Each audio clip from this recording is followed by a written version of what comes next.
Matapos na formal na nagbukas noong ika-16 ng Nobyembre, ang Phase 1 ng LRT1 Cavite Extension Project ay naniniwala si Pangulong Ferdinand Bongbong Marcos Jr. na sa oras na matapos ng buo ang proyektong ito ay mapapagaanan nito ang araw-araw na pagbabiyahe ng mga commuter. Sa kasalukuyan ng Phase 1 na umarangkada ngayong buwan ay ang pagbubukas ng mga bagong istasyon. Ito ay ang Redemptoris Asiana Station, Mia Road Station, PITX, Ninoy Aquino Avenue Station at Dr. Santos Station na mayroong kakayahan na mapagserbisyohan ang 80,000 pasahero. Pagtitiyak ni Pangulong Marcos at ng kalihim ng Department of Transportation o DOTR na si Jaime Bautista, magiging 14 na minuto na lamang ang oras ng biyahe mula Baclaran patungong Sucat.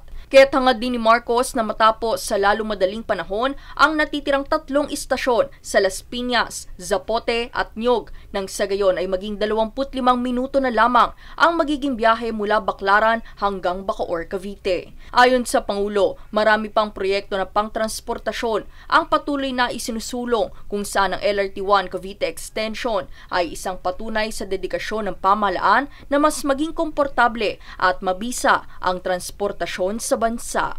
Danizel Lopez nag-uulat para sa One Media Network.